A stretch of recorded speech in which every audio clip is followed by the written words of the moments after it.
So guys, ഈ ഒരു video ആരും തന്നെ സ്കിപ്പ് ചെയ്യാതെ കാണാൻ ശ്രമിക്കുക. വയനാട് മേപ്പാടിയിൽ ദുരന്തം നടന്നിട്ട് ഇന്നേക്ക് 4ാമത്തെ ദിവസമാണ്.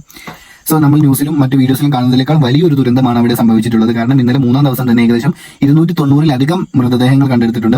അതുപോലെ എനിക്ക് ഇന്നലെ അവിടെ പോയപ്പോൾ കാണാൻ സാധിച്ചത് വളരെയധികം ദയനീയമായ അവസ്ഥയാണ്. കാരണം ഓരോ ശരീരത്തിന്റെ അവയവങ്ങളാണ് അവിടെ നിന്ന് കിട്ടുന്നത്, കൈയായിട്ടും തലയായിട്ടും. അതുപോലെ തന്നെ ഒരുപാട് അവയവങ്ങൾ അവിടെ കിട്ടുന്നുണ്ട്. സോ അതുപോലെ തന്നെ ദയനീയ അവസ്ഥയായിരുന്നു എനിക്ക് അവിടെ ഹോസ്പിറ്റലിലും കാണാൻ സാധിച്ചത്. കാരണം ഒരുപാട് എമർജൻസി കേസുകളും മറ്റും അവിടെ ഉണ്ട്.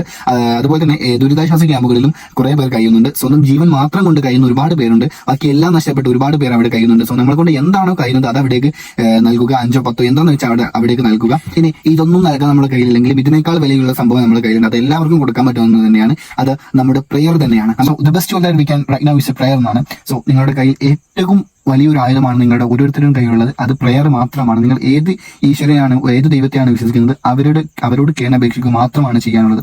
കാരണം എനിക്കവിടെ കാണാൻ സാധിച്ചത് വളരെയധികം ഭയാനകരമായ കാഴ്ചയും ദയനീയമായ